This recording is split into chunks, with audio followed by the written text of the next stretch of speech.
people, they skip their suhoor. Some people, they have an early suhoor. That is, they have the suhoor 1 or 2 hours before the Fajr time. In fact, suhoor is a blessing. Every Muslim should have it. And the Prophet said, we should delay the suhoor as much as possible.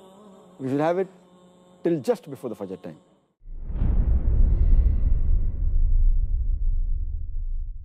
When Ramadan comes along, some people act as if a food festival has come to town. We have this type of food and that type and this appetizer and that. And Ramadan is actually a month of fasting. That means that the month is not about eating. The month is actually about feeding the needy people, putting in the effort. The Prophet ﷺ said, whoever feeds a fasting person gets the reward of that fasting person with the same reward without taking away from that fasting person. So this Ramadan, don't focus so much on attending all these food festivals, focus on feeding the needy.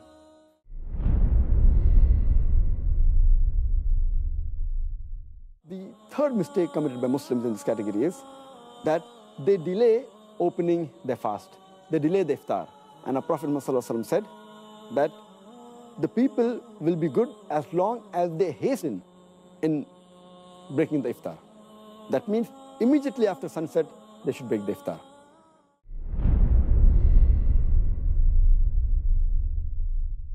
Iftar parties are actually a very, very good thing as long as some conditions are met. It's very good because, alhamdulillah, in the month of Ramadan, you feed someone and subhanAllah, you get the reward of every single person that you have fed. And so I always say, iftar parties are actually good as long as the other acts of worship, or for example, our Taraweeh prayer, or Maghrib prayer, or Isha prayer, they're not suffering because of the iftar party. Or, subhanAllah, one of the problems with iftar parties is sometimes we'll commit sins during this iftar party. This subhanAllah goes against the whole spirit of the month of Ramadan, where we're supposed to cut out all sins. Obviously we cut out all sins in the whole year, but especially we work extra hard in the month of Ramadan. So make sure that, have the iftar party. Alhamdulillah, make the intention that you're feeding your brothers and sisters. Make the intention that you are bringing people together. Make the intention that you are encouraging one another to do goodness. And all that are great reasons to have iftar parties. But just make sure that the iftar party is not causing you, like I said, delay your Maghrib, or not pray Isha, or delay your Taraweeh, or not pray Taraweeh at all.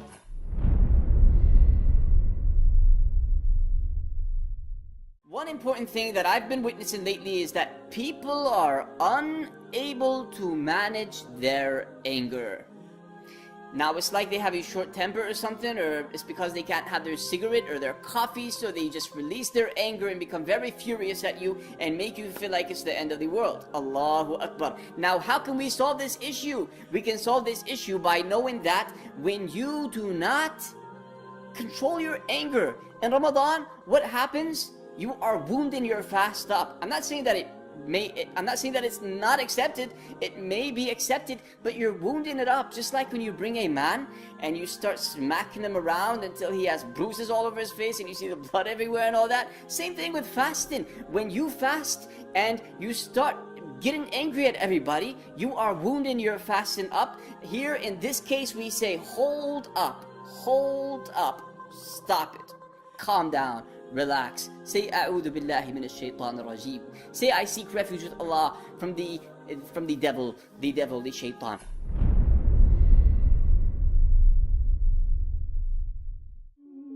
During the month of Ramadan, you will find the masjids completely packed out during Taraweeh prayers, which is amazing. But then, during the 5 daily prayers, you will notice the masjids are nowhere near as packed. Unfortunately, many people have mixed up their priorities. The fard, obligatory 5 daily prayers, have been put below the sunnah Taraweeh prayers. Although nobody can deny the importance of the Taraweeh prayers, which comes with an abundance of rewards and blessings, the 5 daily prayers will always be greater and above all the sunnah or optional prayers. So please, do not neglect your obligations this month.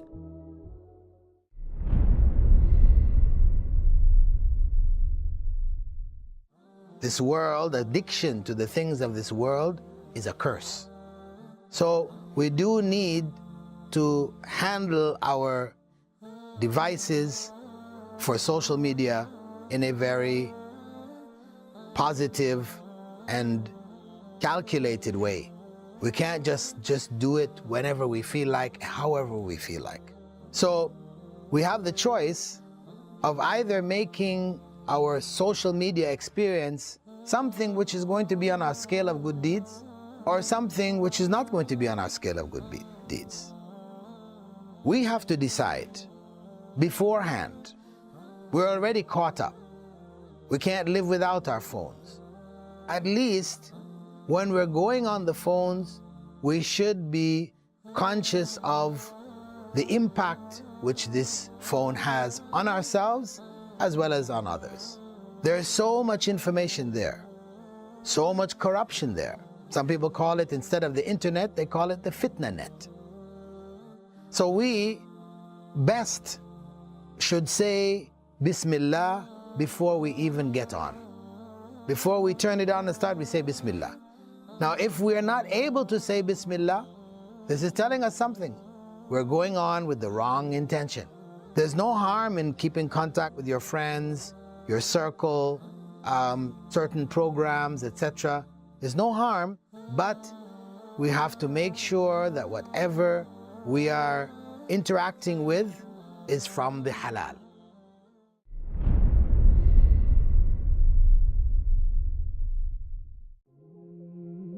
During Ramadan, many Muslims try to finish the Quran as fast as possible. Some people finish reciting it 2, 3, or even 5 times. Subhanallah, as though it's a speeding competition. It is recited without any understanding or contemplation. Although there is always benefit in reciting the verses of the Quran, there is a greater benefit in reciting with understanding, because the purpose of the Quran is to guide mankind. And how can we be guided if we don't take time to understand the verses? So make this the month you truly connect with the Quran.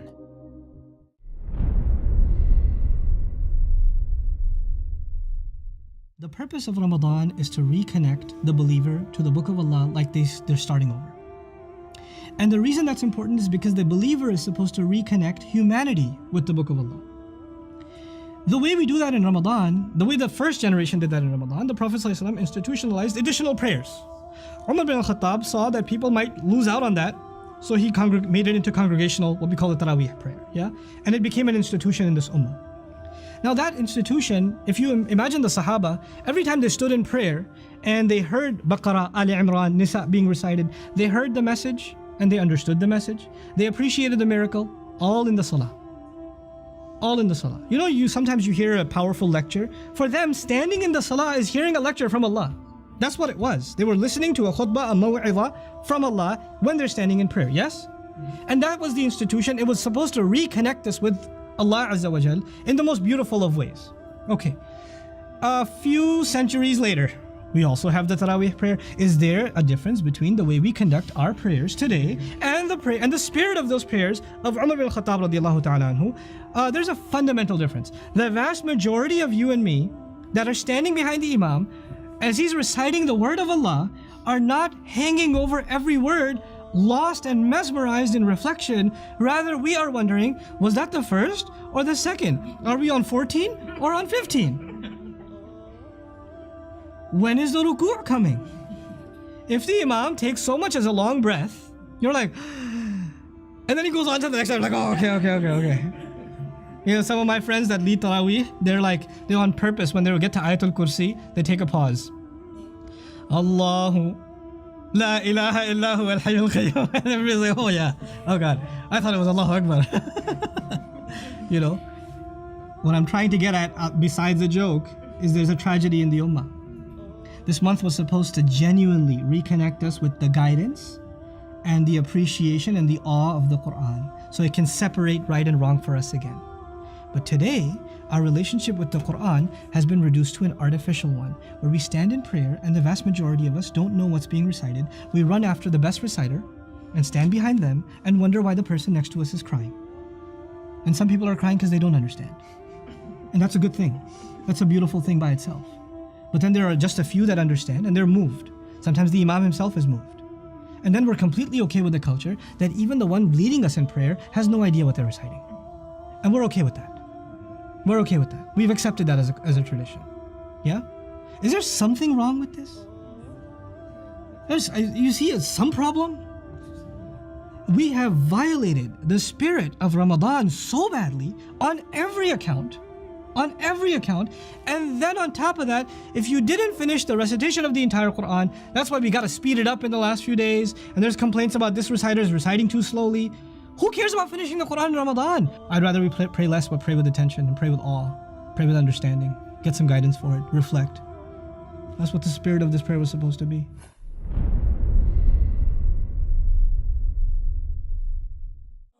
Many of the Muslims, they stay awake the full night and then they sleep in the day. And they do the normal activity at the night time and sleep in the daytime. They're converting day into night and night into day, and the whole purpose of fasting is defeated.